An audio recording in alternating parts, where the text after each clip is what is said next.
Welcome to Kathryn Raaker's World. Innovation, culture, adventure, fashion and health, artists, destinations, traditions.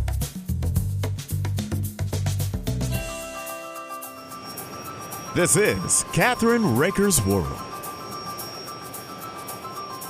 Hi, this is Kathryn Raaker of Kathryn Raaker's World. We are on location in Dallas, Texas at the weekend of Skyball with the Air Power Foundation, and we are so fortunate to have Corporal Eddie R. Beesley, retired USMC, and I want to welcome you to our show.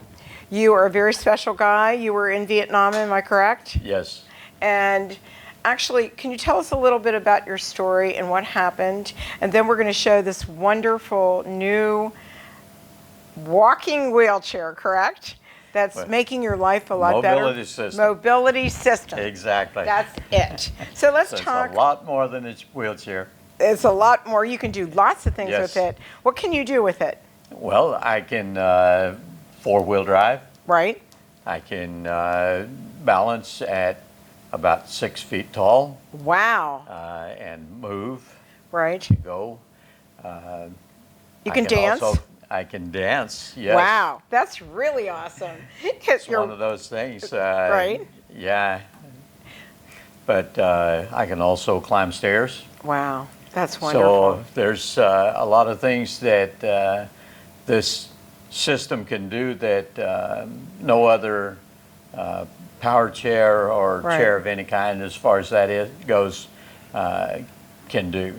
So it's pretty very awesome. unique. Very unique. And they're actually presenting it to you tonight. You're testing it, right? Exactly. That's exciting to be able to test it. Tell me, when did you have your injuries, and what, you were in Vietnam where and when, how long? I was in Chulai, Vietnam. Okay. I was with the 4th Marines. We made the initial beach landing at Chulai in 1965. 65. And I had been there probably just over 4 months. I was there during Operation Starlight, which was the first major battle of Vietnam. Right. And I was there during that period of time. I was not actually on that operation, but just a couple of weeks later, I stepped on a landmine and lost both legs. Both legs. And how long did it take you to, what's the word, accept it, to, what happened after that? After that, I spent the next about 9.5 months recovering. Right. My injuries were pretty severe. Right. So it took a while for my body to rebuild and decide that I would live. Right. So I spent about 9.5 months in the hospital in recovery, which was not really a bad thing, because it was during that period of time that this gorgeous lady, pretty young USO hostess came to visit our hospital ward. And you were single, right? I was single, yes. She was single? I was still only 19. Oh, 19? Yes. Oh, wow. Yes, and of course she was also just 19. But yeah, we got to know one another. After I was released from the hospital, we were married, and we have been married over 53 years now, so I think it's going to work. I think it's going to work too. I just passed my 50th. Okay. So I know what it's all about. There you go. So tell me, what happened after that? What kind of medical assistance did you have after that? And did you go into a wheelchair right away? What happened? Well, of course, I used a wheelchair right away. They also built the prosthesis for me. You. Right. Which, when I was young and had a chip on my shoulder, you know how, Right. as being a Marine, Right. I know.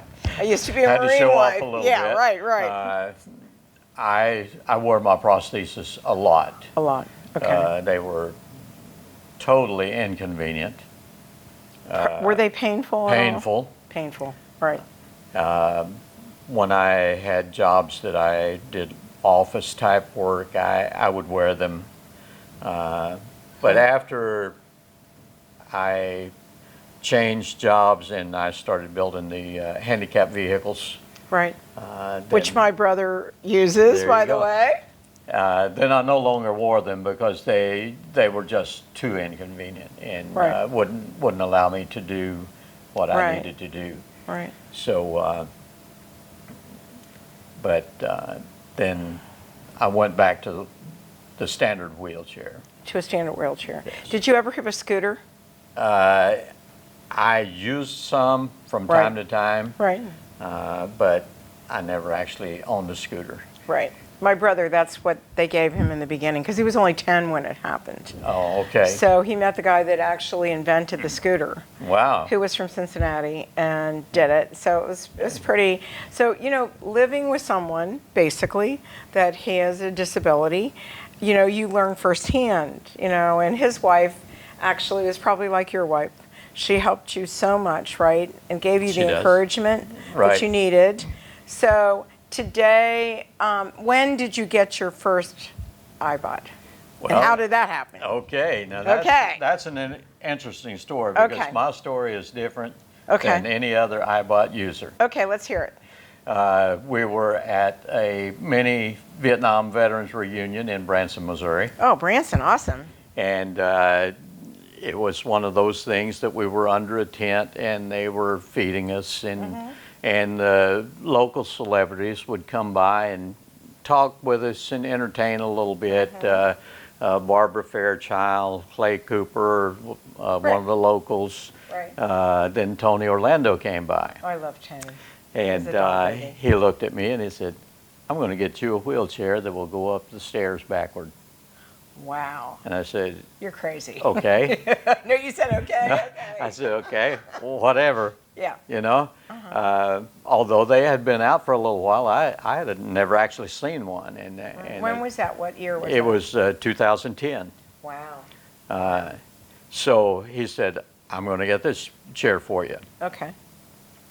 So we went. He did a closing show for Veterans Week in Branson, and there was probably 3,400 veterans in the building. Wow.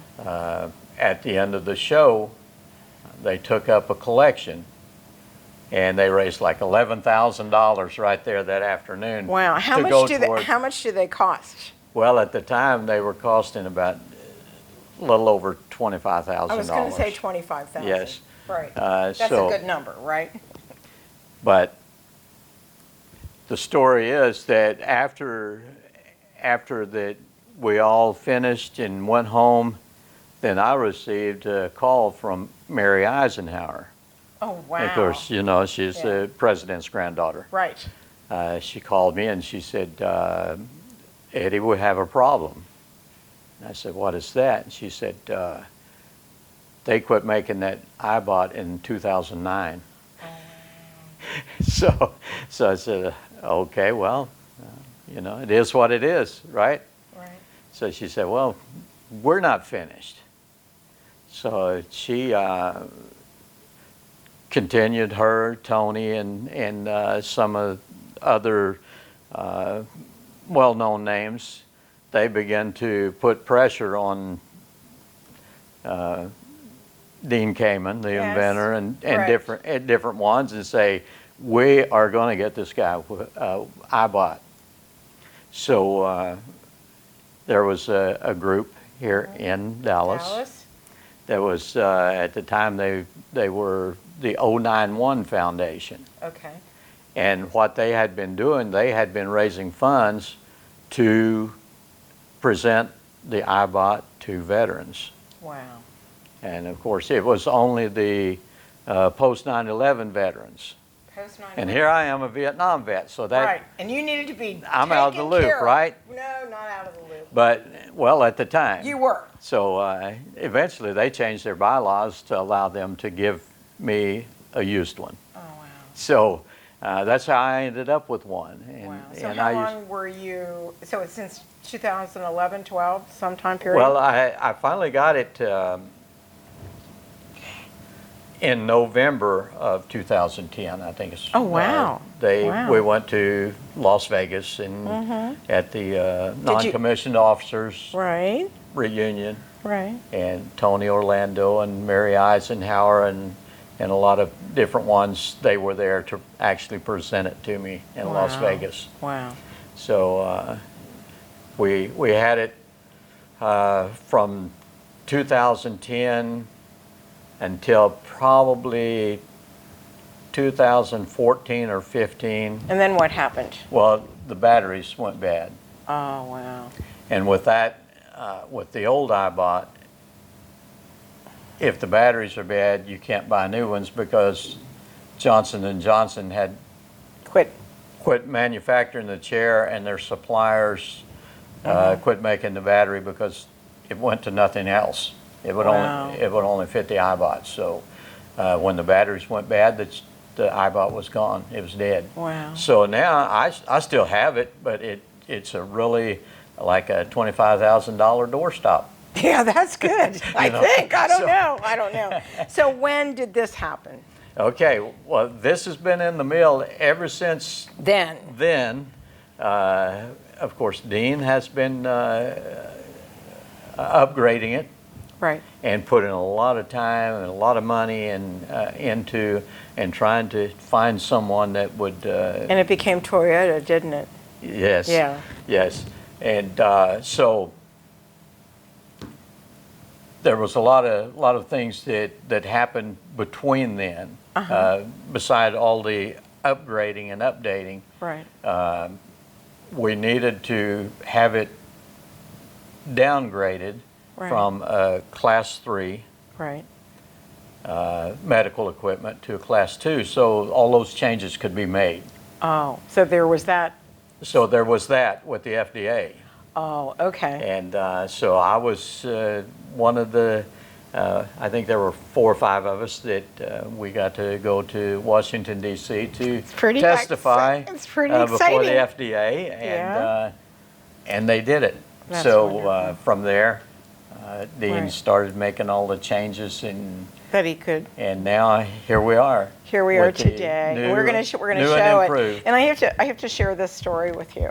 Okay. Well, my brother, actually Johnson & Johnson at the time, I lived in New Jersey, and I was working with Johnson & Johnson, the finance part of Johnson & Johnson, and they told me the whole story about the iBot. Okay. And they had said that they had contacted my brother, who was a leading, first of all, he was I think T3, where his injury started, and any new thing that came out, right, he tested as an occupational therapist as well.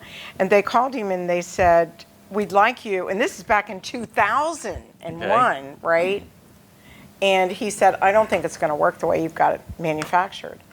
And said he didn't know what to do at that point. So he didn't put his seal of approval on it until they got to a point where you were at 2010, right? Right. And it took all that time. So in the meantime, I started getting, not to know Dean Kamen himself, but his organizations Right. and everything else. So when I heard that, and being on the council, I heard that you gentlemen were going to receive the iBots. I said to Sid Epps, I need to meet Dean Kamen and shake his hand now. And I actually worked with the vice president of Toyota in Kentucky. So this is a beautiful, this is going to be a great relationship. You've been involved all along. There In you a go. way, but in the background, And I right? understand Dean is supposed to be here tonight. Oh, I know, I So- know. And Sid's promised me that I get to shake his hand. Okay? Well, if we're together and we see him, I'll make sure I introduce you to him. Well, that would be great. So you can tell me Yes. I know what table he's sitting at, so Is- I'll let you know after that. He is a great guy. He is a great guy. He's a very shy guy, very whatever. Reserved. But let's look at, we're going to take a short break here, and then we'll come right back and show the iBot. Okay. We'll be right back with Corporal Eddie R. Beesley, USMC retired, and his is a foundation, Yes. correct? Lucky Enough Incorporated. I love that. Absolutely. So we'll be right back, and we'll give you your website, which is www. I gotta say that again. www.luckyenough.website. We'll be right back.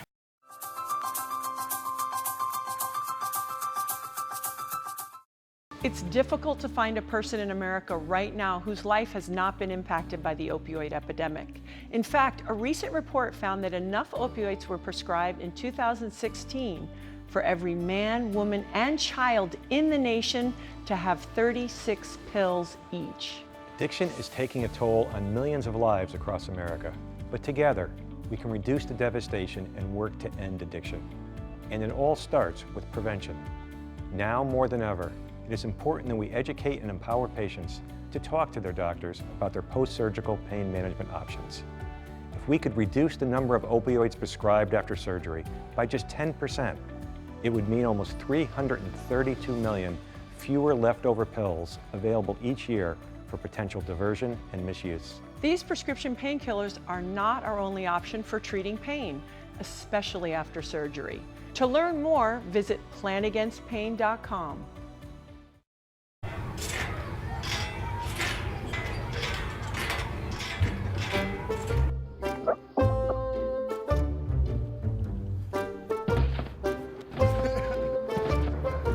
Ballerina.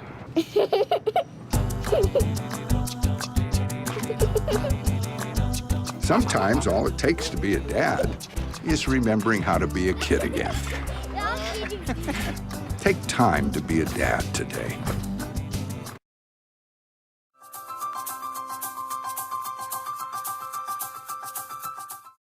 We are back on Kathryn Raaker's World with Corporal Eddie R. Beesley, USMC retired.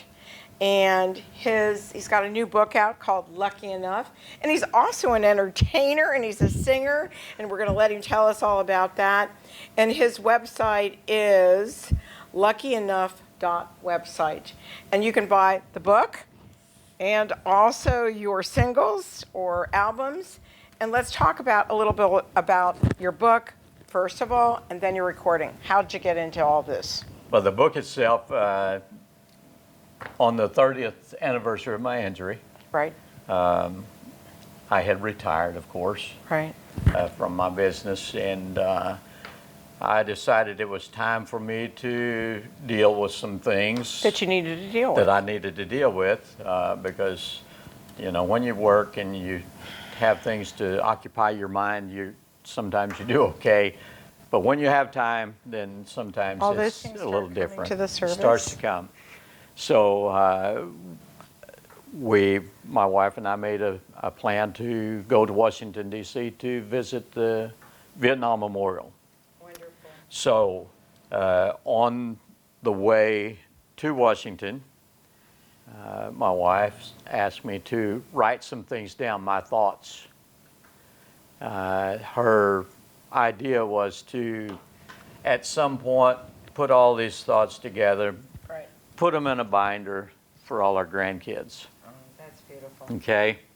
It turned out that at one of our Veterans Weeks in Branson, Missouri, we met with some publishers. Right. And I just let them look at my notes, and I said, tell me what you think. I thought it was good, but you know, we always think our own stuff is good, right? Right. So I wanted a little input from professionals. And they said, well, give us a couple of days and we'll give you a call. It's okay. So they called me and they said, okay, the binder thing's not a good idea.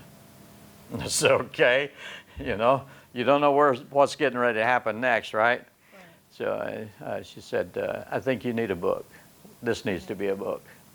So from that point on, we began to work with them, and in about 5 or 6 months, we had a book published. So it turned out pretty well. And the book, although it has the picture of the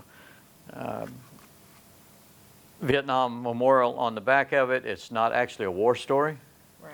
It's The story of basically my life story. your life story. So up to about 2005. So, Wow.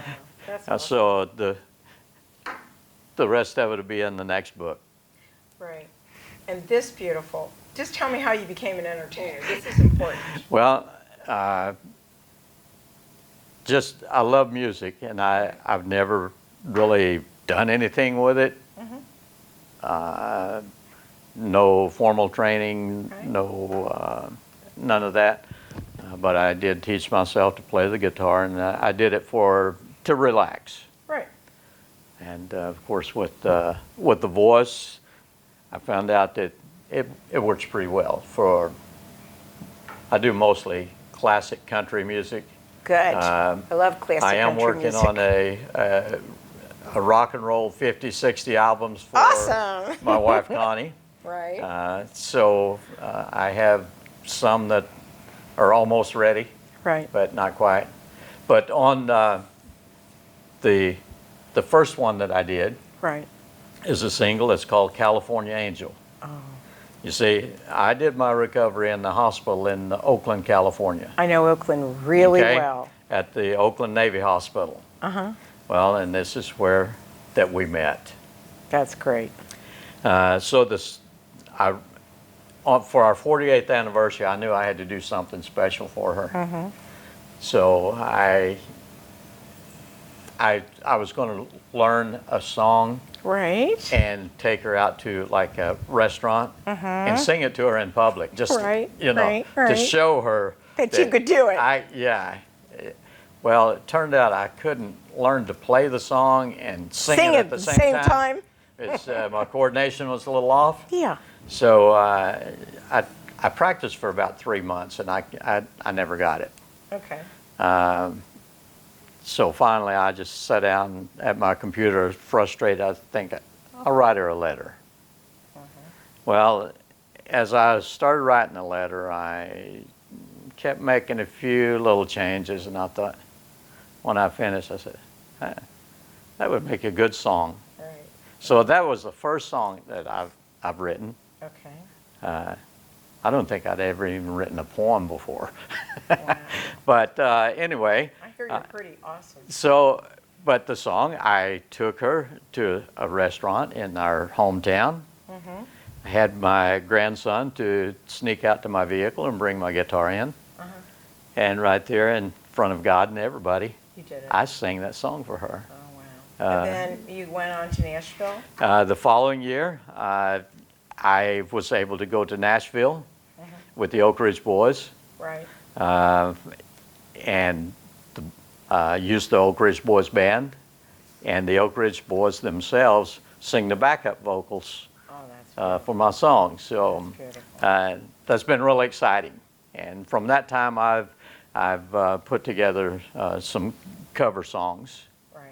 I've written a couple more, but they haven't been published yet. But I've done several cover songs. Would I think love they've to turned out have pretty you. well. I'm going to put this on radio and television. We're going to, if it's all right with you, we're going to put the music into it. We'll have Sure. our editor, my husband, do that for you.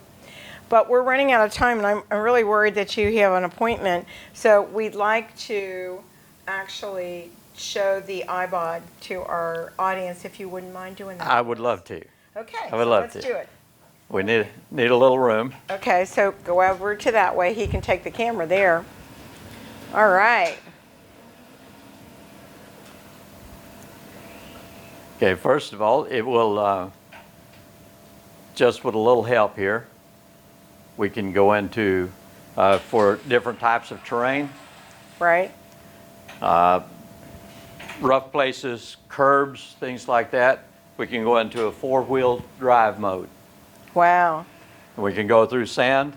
Sand? And now I can take my California Angel for a walk on the beach, Oh, that's pretty awesome, which isn't I've it? never been able to do before. Wow. Now I can do that. How do you climb stairs with it? Okay, now there is a stair climbing mode Okay. that we don't have the stairs here, so Right. I'll just explain it. what that does, it goes into stair climbing mode, which is almost like the four-wheel drive mode. Okay. But the computers know what we're getting ready to do. They know Okay. we're getting ready to climb the stairs, so Okay. the computer prepares for that. Okay. Then what happens if I have a handrails, or at least one handrail, I can climb or descend the stairs by myself. Wow. That's awesome. If there are no handrails at all, then my wife, she has been trained to help me out, and we have a little grab bar on the back of the Right. iBot, and that's what that's for. Okay. That's not a headrest. That's for that. to help her, and Right. she doesn't have to do any lifting at all. It's just a matter of the positioning of the iBot. Okay. Where you position this, it tells the Tells iBot you. what to do next. Oh, really? And then what happens is the two drive wheels, Yeah, I'm watching. they rotate, Okay. and that takes you up one step, And then two then steps. the next step, Right. and it will. I understand that Dean took it to the top of the Eiffel Tower. I Really? wasn't there, so You weren't- I've you heard weren't that. Wow. So how do it's you like it? How do you like it? I love it. Okay. I love it. But that's Can you show how you raise it okay. to get 6 feet? Let me get back here to the right loop. Okay, the part that I like best is what we call the balance mode. Okay. Wow. Oh my gosh, that's awesome. And what that does, that allows me to be able to speak to people eye to eye. Okay.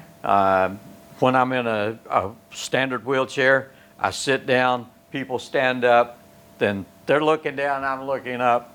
This is awesome. It's hard to hear what people are actually saying and be a part of the conversation, but when you're standing up, you can talk. Right. And it's and you easy. can actually see their lips move, and if you Right. don't hear everything, Right. sometimes you can pick up what they're saying anyway. So That's cool. but the thing that my wife loves about this balance mode Right. is that we can slow dance. Oh, that's pretty awesome. Yeah. That is Yeah, awesome. so we're That a little is rusty right now, but you're learning. Last week we were dancing at CBS Really? on the streets of New York. So Awesome. So that was pretty cool. Well, I want to say thank you so much for sharing your story and being part of Kathryn Raaker's world. It's an honor. I have to tell you that I lost a lot of friends in Vietnam, Yes. and I'm from that era. And I am so glad that a few years ago, Skyball honored all the vets. My They husband. did. I was here for that. Yeah, Yes. you were. We were too. Yes. And my wonderful brother-in-law who passed away in January at USMC, lieutenant, or captain rather, actually, he passed away. We put him in, we actually interned him in Arlington in Washington, D.C. Well, that's fantastic. And I can't thank you enough for joining us today Well, and glad to do sharing. it. And we would love to have you on again Sure. on our radio show, or where do you live now? Edmond, Oklahoma. Oklahoma, great place, Yeah. absolutely. Well, you want to give your website out if you don't mind? Okay, the website is luckyenough.website. And they can buy your book, and they can also buy your records. And thank you very much. And we'll see you next time on Kathryn Raaker's World.